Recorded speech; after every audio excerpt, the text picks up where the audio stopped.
Born of 4 years' steady devotion, this sculpture, the Mystery Tower, or Game of Life, is unlike anything else in the art world. Fashioned from a single post of white pine, its creator, Theodore carefully hollowed windows into the column, then placed an inner structure that rotates within them.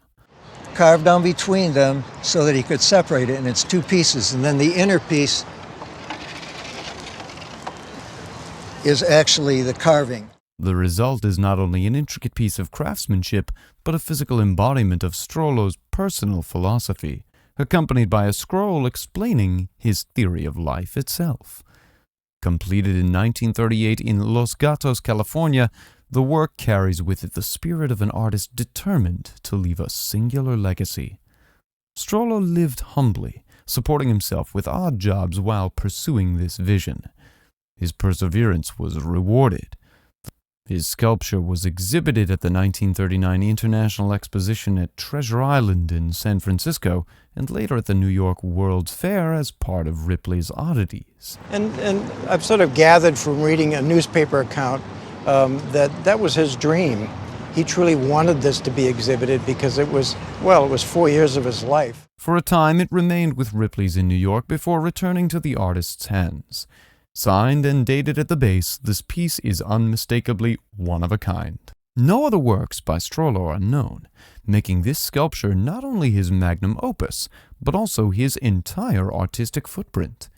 Art historians and collectors today would describe it as outsider art, the creation of a visionary working beyond the traditional art establishment. At an auction, its rarity and story-driven provenance could lend it real weight, giving a reasonable estimated value of... We're thinking somewhere, let's say $5,000 or more. There's a little bit of guesswork going on here, but there are people in America who collect outsider art pieces, and this one is of great quality. It's an amazing thing, and I want to thank you for lugging it in here. Well, you're certainly welcome. Thank you for the appraisal. I had no idea. The item represents the pinnacle of all luxury jewelry.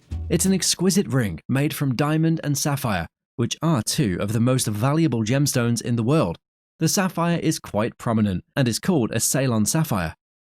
Great, and that's all the information that was provided. That's all we know. Well, I'm very curious because I do believe that this could be a Ceylon sapphire. Sapphires like Ceylon originate from Sri Lanka, and it is likely that this is a treasured item from that place. The ring was likely made between the 1950s and the 1970s and has maintained top quality.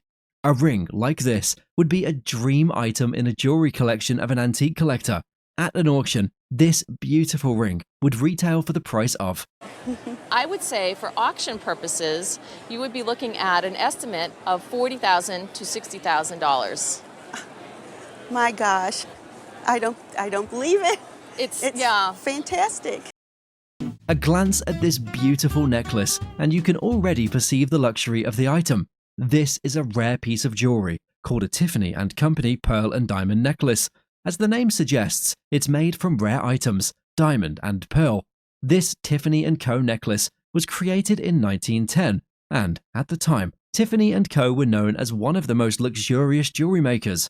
We know this necklace as a Tiffany piece because it is signed, and also because of the pearls. He was 29 when he won the Paris gold medal in 1889 at an exhibition. Wow. In 1891, Tiffany's made Farnham his lead designer at Tiffany's.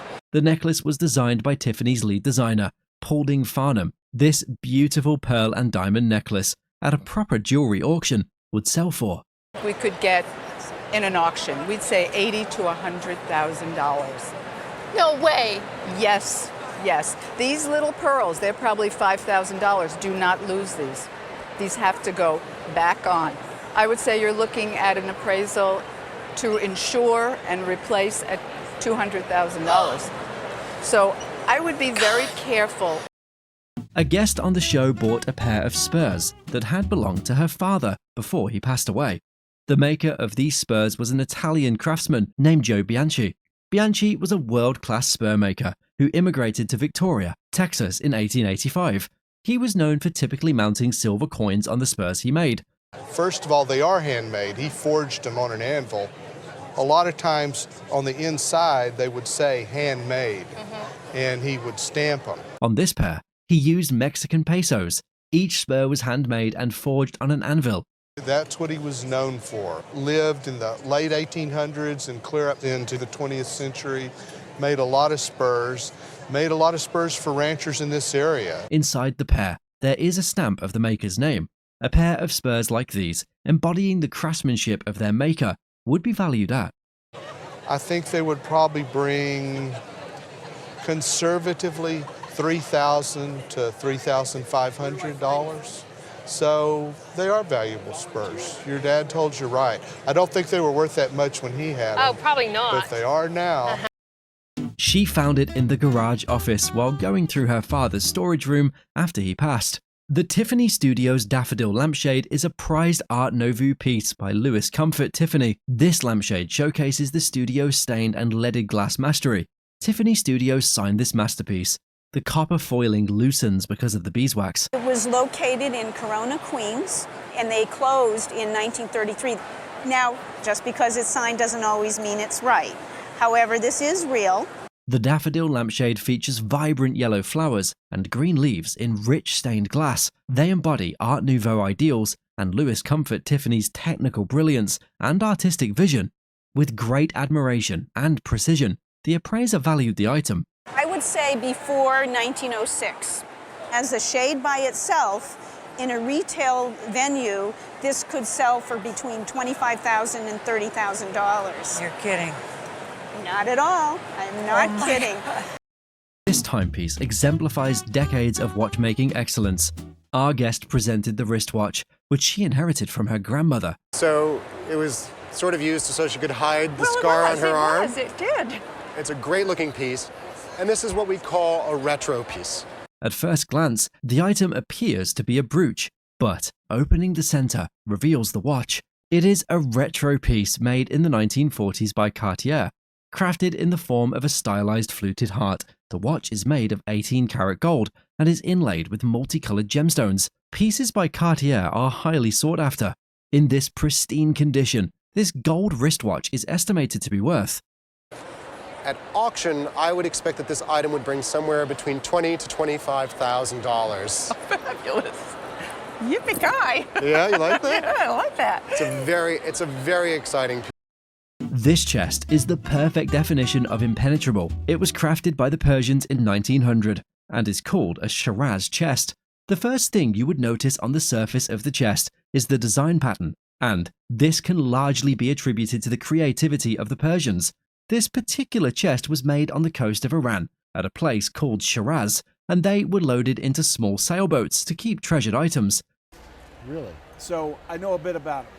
They were made on the coast of Iran. Shiraz was a big place. They were also made in India. This particular one is in Shiraz, and it's typical of the kind of things that they put on the dhows. The chest is still in great shape, despite being crafted in the 1900s. At a suitable auction, selling this chest would fetch the price of, In a good gallery or in a decorative showroom, maybe even more, $2,500 to $3,500. Wow. This seemingly ordinary piece of paper is actually a part of history. It's a letter written by American writer and humorist Mark Twain.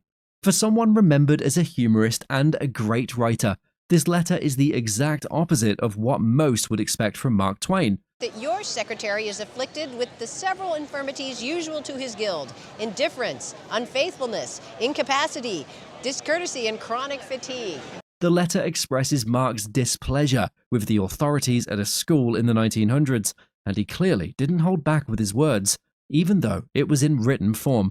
We can see the letter is signed by Mark himself, as a way of telling the authorities he means business. As this is an original letter by Mark Twain, it would auction for the price of. Good saucy Twain letter sells for about $3,000 to $5,000 at auction in today's market. Great. This item is unlike any chest you have seen because it has no drawers. The chest is called a painted blanket chest. It is particularly unique because of the stenciling painting style used on it. Stenciling was invented in around 2000 BC as a way of beautifying metals. The method was rather famous among rich aristocrat women who loved the stencil designs. We can see many beautiful patterns on the metal chest. It is believed that before the chest is painted, it is first assembled together.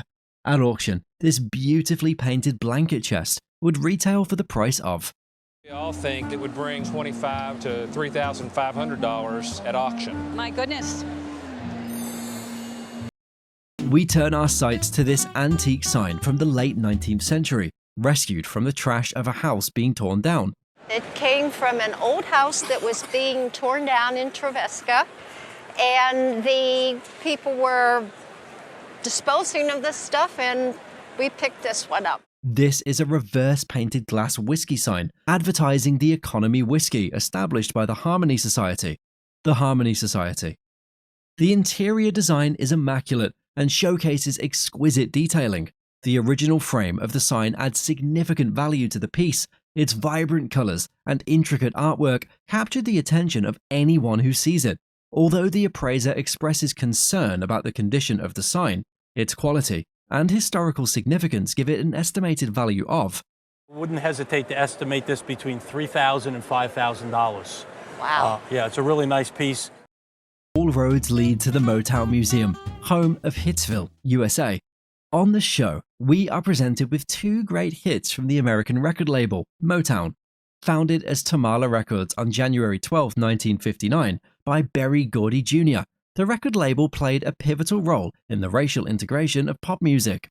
Among its legendary catalog, the records presented here are some of the creme of the crop. Firstly, we have the album titled The Jazz Soul of Little Stevie, released in 1962 by the boy wonder Stevie Wonder. This album is rare because it was his first album and didn't sell as many copies. Its value is estimated at can range anywhere between $50 to $250 to $300 in near mint condition. The other album is Meet the Supremes by The Supremes, featuring the iconic American singer and actress Diana Ross. Their debut album, originally released in 1962 and reissued in 1965, is notable for its historic significance. The first release didn't make as many sales as the second, making it rare, and its market value estimated at. It's going to sell for about $1,000. Well, Laura, it's really great to talk about these collectible albums. This is an intriguing collection of sock darners, inherited by the guest from her mother, an astute collector.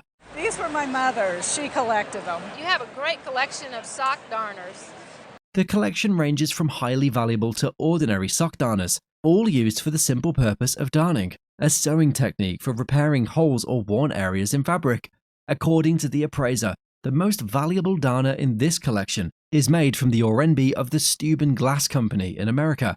Its exquisite craftsmanship and rarity make it a standout piece. Along with many other darners, this collection of over 30 darners is collectively worth. The whole collection at auction, it would probably go somewhere between $1,000 and $1,200. This is a highly treasured piece of family heirloom, given to the guest's great-grandmother as a wedding gift. Since I was a child, I always remember my mother would hide it in the closet whenever we would leave town. So I knew it was something very special to her. I believe that it was my great-grandmother's. It is a silver pitcher made by Thomas Charles Fletcher, a prominent American silversmith and merchant in the 19th century. Fletcher co-founded the Fletcher and Gardiner firm, from where this exquisite piece was produced. The pitcher displays a wonderful neoclassical design, showcasing the craftsmanship of its era. You see the wonderful neoclassical lines here, and we have this cartouche shield with the American eagle. The appraiser dates it to the 1830s, noting that it was probably made for the southern market. Preserved in excellent condition, this antique silver pitcher has an estimated value of. You should insure it for $9,000. Where will the next hiding place be? Well, I can't tell you that. Fine art photography captures moments, but this Ansel Adams sign print of Yosemite Valley is truly exceptional. A guest brought in an Ansel Adams sign print of Yosemite Valley in California's Yosemite National Park. Ansel Adams, who fell in love with the natural landscape, took many trips to Yosemite, starting in the 1920s. By the 1930s, he committed to fine art photography, focusing on the California landscape. The image, titled Valley View, was created in 1936, early in Adams' career. In 1958, Adams began producing special editions with a team of darkroom technicians supervising, but not personally printing the photos. The guest's print from one of these special editions is hand-stamped and signed by Adams. Today, unsigned prints from the Adams Gallery in Yosemite sell for $250, as it is a special edition print. The appraiser valued it as. The auction market, they generally sell between $2,000 and $3,500. Wow. Cars are often admired for their design and history, but this model car is an exceptional piece with a fascinating story. A guest brought in a model car from an estate sale, rumored to be a prop from a Charlie Chaplin film. The appraiser praised the car's stunning detail, identifying it as an Isotta Fraschini, a prestigious Italian vehicle. Believing it was used in a film, the appraiser noted its suitability for long-distance scenes in 30s and 40s movies.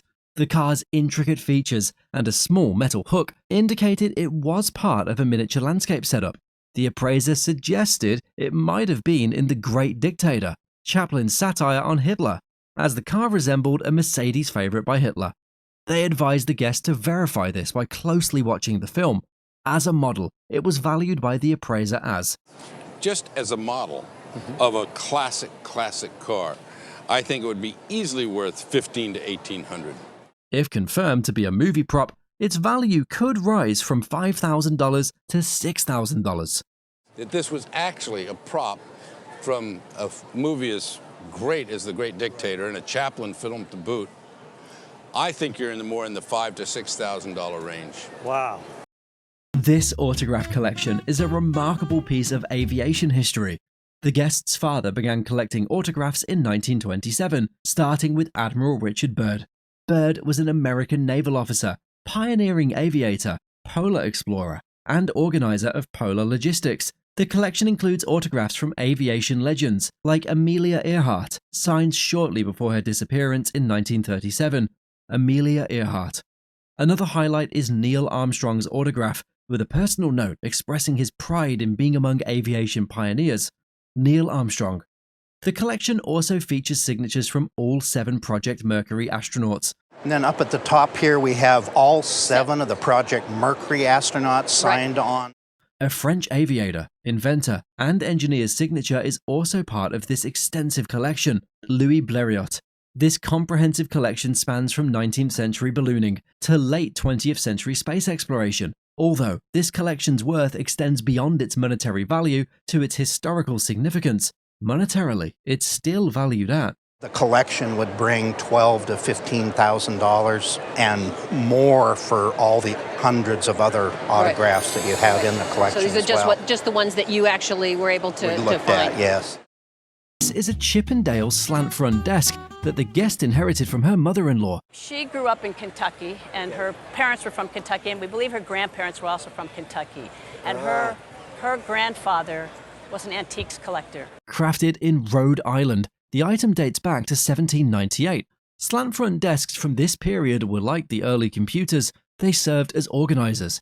It features locked drawers for storing items, inner document drawers, and a gorgeous fan motif. The man who used this desk was left-handed, which is evident from its design. This gorgeous fan, beautiful late 18th century carving. All this is typical Rhode Island, the blocked center section. Now the document drawer contains chestnut, typical of Rhode Island production. Over here on the right side. Well, another reason we know it's Rhode Island is we look inside in this document drawer, and that's chestnut. Another lovely feature of this piece is the rich, beautiful mahogany wood. And it ends in this almost like on fire, like a bonfire. Flame mahogany, the richest, most beautiful mahogany you could buy at the time. And amazingly, the sides are also. The desk retains its original brass hardware and has a unique label inside. It also has the original brasses. Let's look at the label inside. And this is so rare to have a labeled piece. Despite having replaced feet and holes that would slightly affect its value, this desk, with its original label and high-quality wood, would be worth. There'd be a lot of museum interest. I would put an auction estimate on this piece of about $10,000 to $15,000. Okay. This guest brought a painting onto the show that had been purchased by her parents at a flea market in Texas. The painting was created by Charles Partridge Adams, a largely self-taught American artist who painted primarily in Colorado. And the work of art is signed and dated 1898. It depicts a Colorado landscape with a bright sky, majestic mountains, and tall trees. There is a small hole in the lower part of the painting, which significantly affects its value. And do you know anything about this little hole down here that I noticed?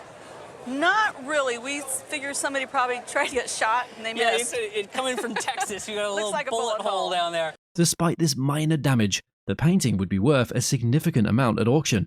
And my sense of the painting's value is in the range of $10,000 to $15,000. Oh, really? Yep, so it's a handsome picture. Thank you.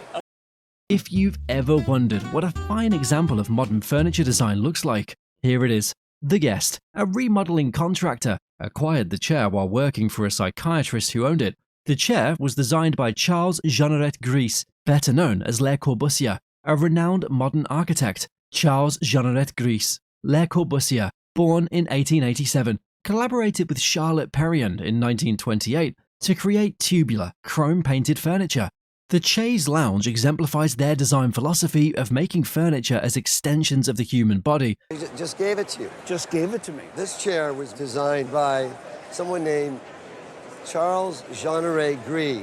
This particular chair adjusts to different angles for optimal comfort. Covered in pony hide, it juxtaposes an angular ebonized frame with tubular curves.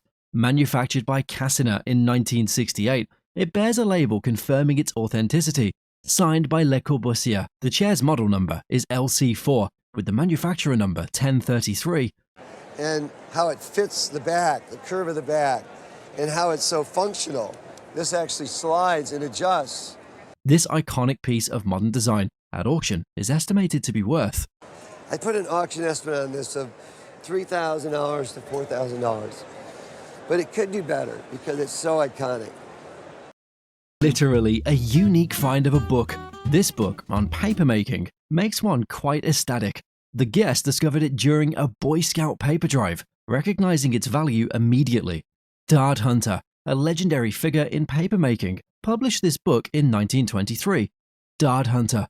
Hunter was known for producing paper, typeface, and printing his works entirely by himself.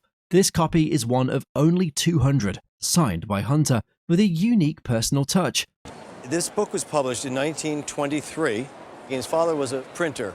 He studied printing under his father. He then went to Europe and he learned how to make paper. Hunter's contributions to papermaking history are unparalleled, making this book a significant artifact. His expertise extends to various forms of papermaking, including Japanese techniques. This book exemplifies his mastery and dedication to the craft. It's the first time in the history of book production that had ever been accomplished. So that's another reason why he's such a legend around here and around the world. Salvaged from becoming pulp, this book in today's market could be worth. And I would auction estimate this at $5,000 to $7,000. Wow. If I was going to insure it, I would insure it for about $10,000, double the low estimate.